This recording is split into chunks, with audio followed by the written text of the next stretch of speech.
tuchogereko ebyobufuzi, tuchogereko ebyenjigiriza, let's talk about it, ebyobulamu tuchogereko ebyomukwano, let's talk about it, obusamba tukomaka, let's talk about it. Kyonna kyowulira tusobola okyogerako, tujja kyogerako, tuchogereko on Seta Online Radio, powered by Wayfresh Remodeling, Seta Online Radio, Honest Contractors, Jumkat Estates, Av Accounting Services, Rom Comfort, Sandra Roses, Ethelby HVAC Systems, Brady Looks, Out Sculpture, Giwagidwa, Seta Online Radio. Hello everyone, my name is Sandra K, as usual, with our program, Let's Talk About It, Tuchogereko. Today, our topic, we are going to look at mistakes people make on the first date. Tugenda kulaba ensobi ezikolebwa ku lunaku abantu basooka okusinkana nga basinkana okuba ku kibatandika ekyokwagalana. Katugende mu maaso abali ku pano ati batweyanjulire bebaani. I'll start with you, Sebo. Mbalamusiza basebo ne banyaba batulaba. Amanya gange nze Semanda Vincent. Mukama bawo mukisa nga mulaba. Hello everyone, my name is Leah Kansime. I am happy to be here. Hello everyone, amanya gange nze mukyala Grace Dembe. Sense nnyo okubalaba. Mukama bawo mukisa. Yes, mubategedde be bano ba panelists bafa abaleero abagenda okubanga batubuulira ku nsobi ezo abaami n'abakyala ze bakola ku lunaku lwabwe olwa first date. Tugendako mukumulamu katono ate tukome olutovaawo. Tuchogereko ebyobufuzi, tuchogereko ebyenjigiriza, let's talk about it, ebyobulamu tuchogereko ebyomukwano, let's talk about it, obusamba tukomaka, let's talk about it. Kyonna kyowulira tusobola okyogerako, tujja kyogerako, tuchogereko on Seta Online Radio, powered by Wayfresh Remodeling, Seta Online Radio, Honest Contractors, Jumkat Estates, Av Accounting Services, Rom Comfort, Sandra Roses, Ethelby HVAC Systems, Brady Looks, Out Sculpture, Giwagidwa, Seta Online Radio. Omulabe waffe omulungi tukukulisaayo mukumulamu kooko webale kuteekoomirako. Tukyali ku mulamwa gwaffe ensobi ezikolebwa on the first date. Bannange nina ekibuuzo. Is it appropriate okusaba omuntu obufumbo on the first date? I'll start with you, Mr. Semanda.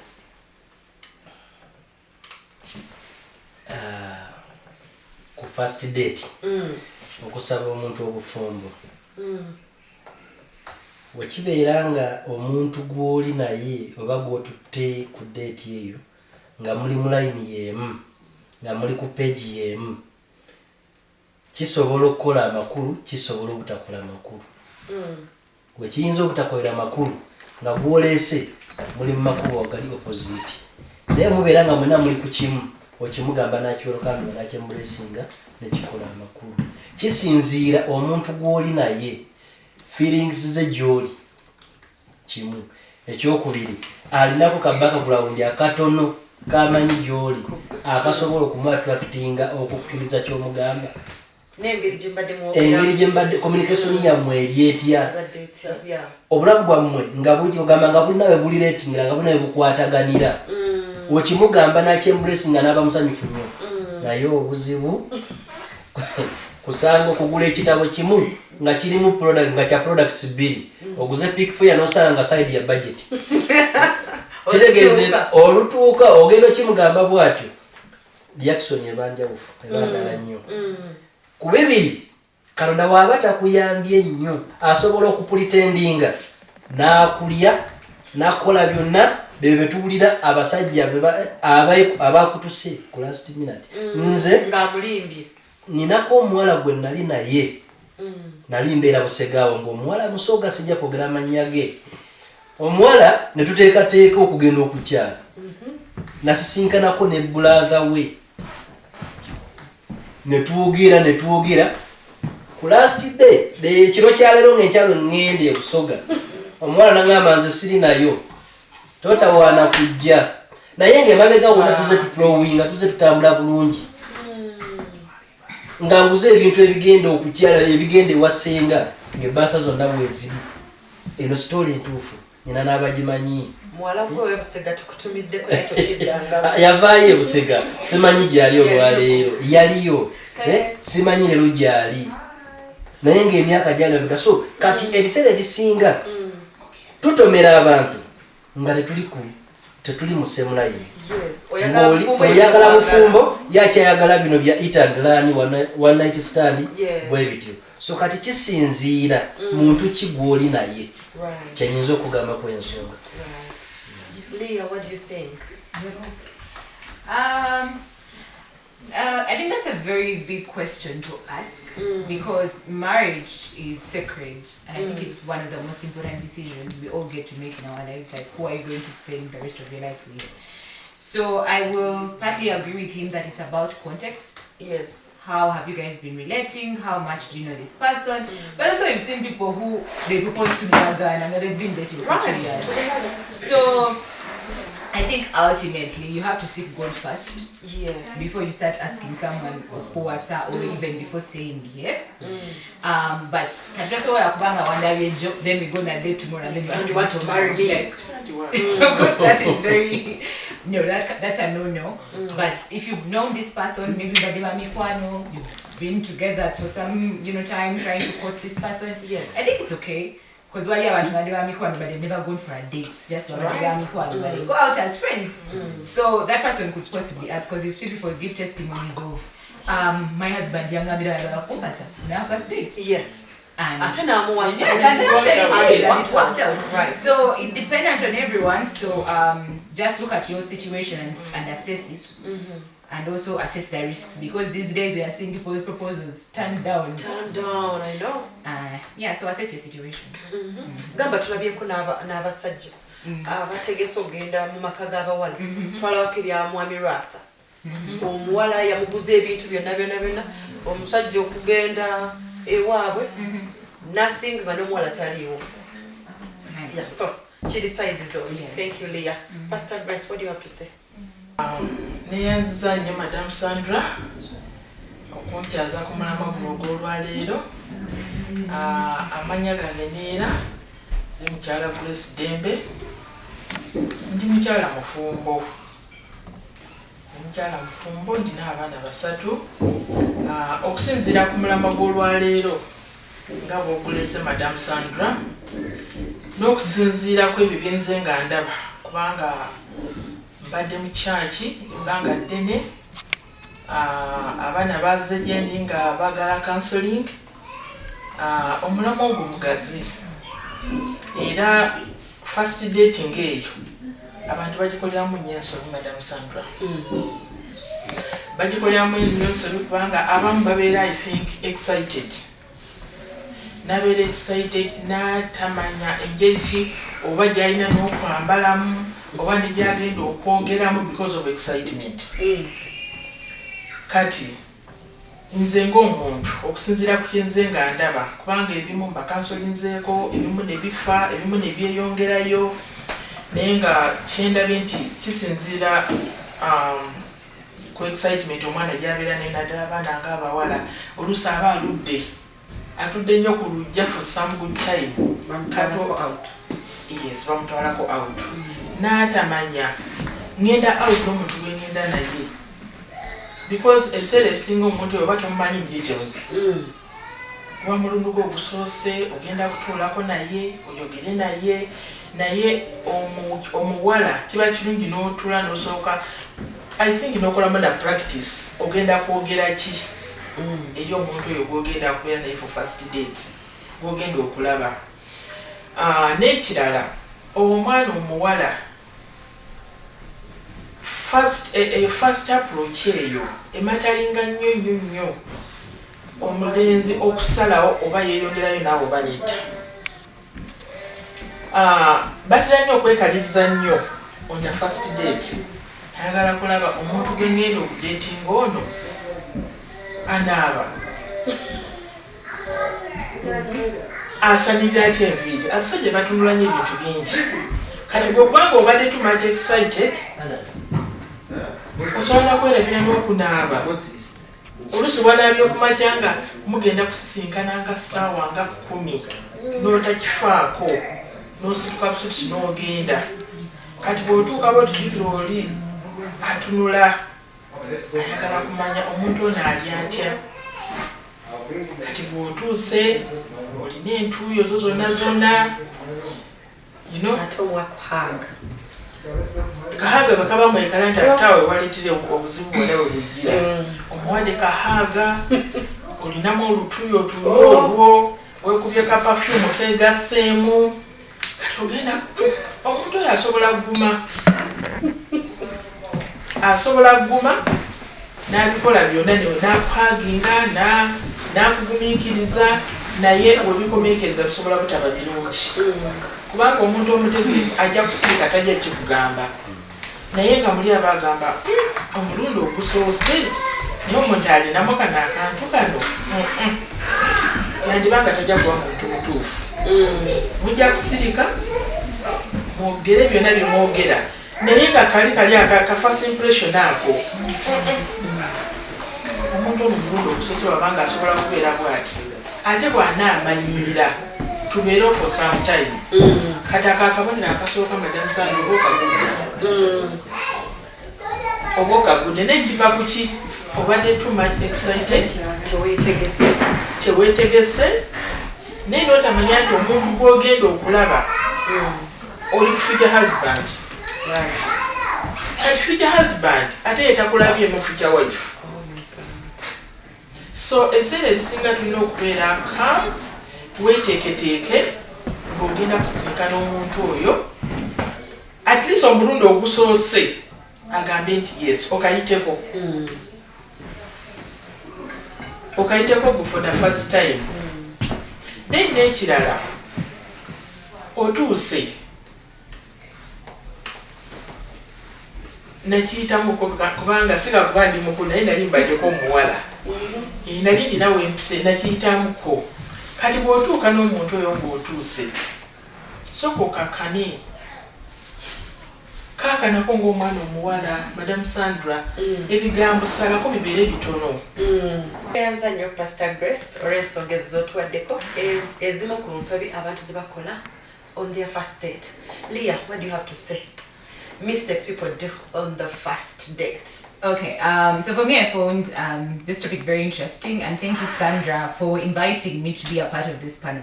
You're welcome. So, mistakes people make. I'll talk about the guy's side since my co-panelist has talked about more about the mistake that girls do. Yes. So for me, I think the first thing that guys, the mistake they make is first not planning, because I feel like a date is like very important. Yes. You're meeting this person for the very first time. I think you need to make a plan. Where am I taking this person? Exactly. You also need to understand which person am I taking on a date. If you're taking out a person in a higher class, because you can tell which class this person And is their in. test. And their test, Yes. right?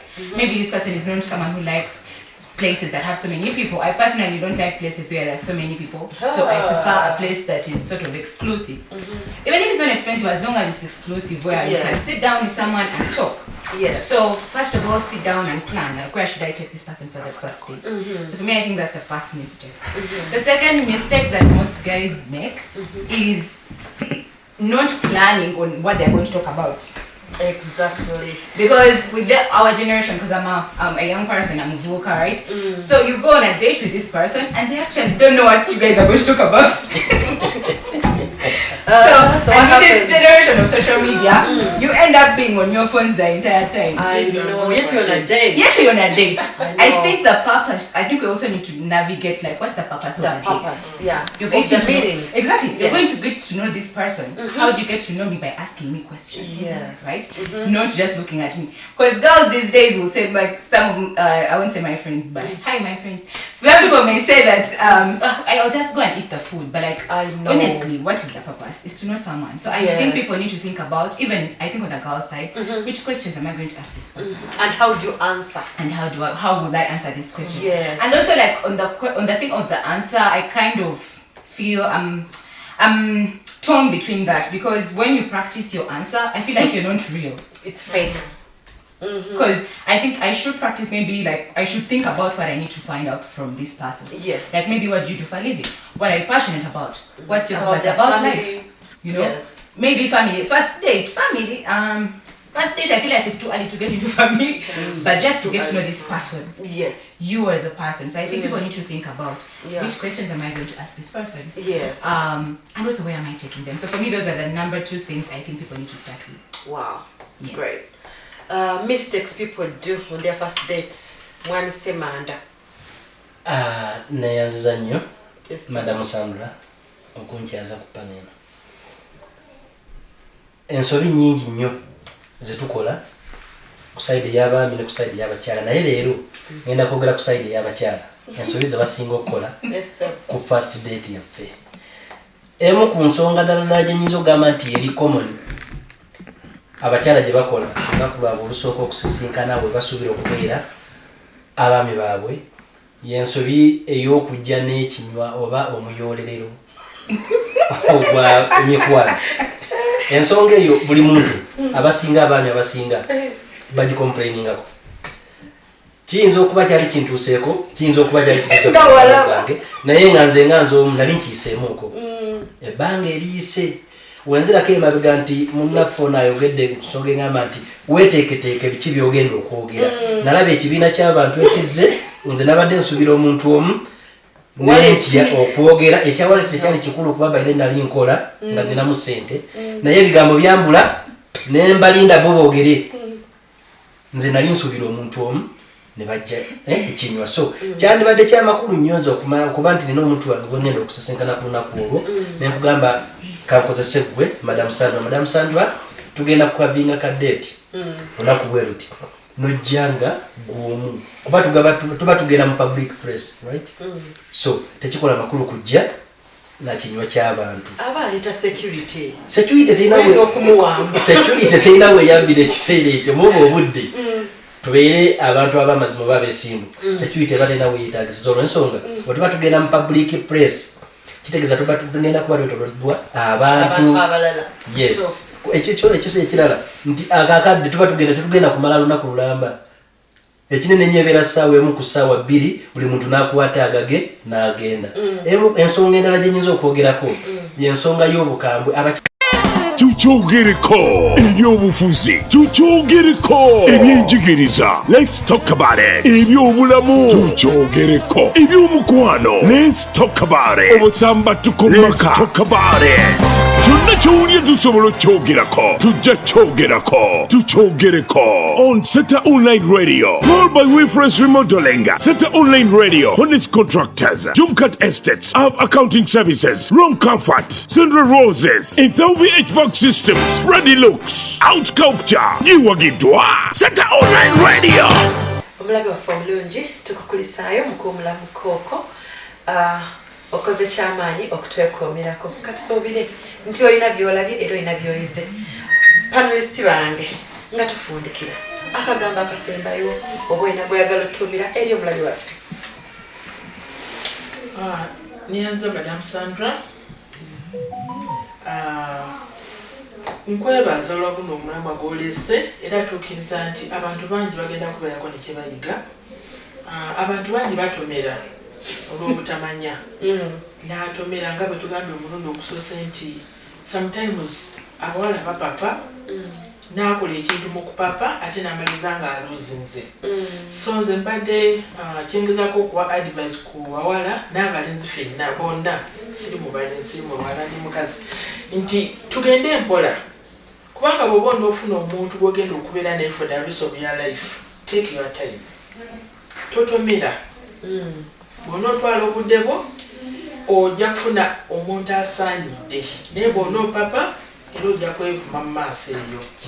So neyanziza njagala kutumirako abantu bange Uganda, tusinzidde wano America, Colorado State, Denver. Abaana bange Uganda mbatumidde n'omwami wange mbagala nnyo. Mukama abampeera omukisa. Thank you, Sandra, for hosting us. Thank you. Shout out to my family, my friends, and everyone that knows me.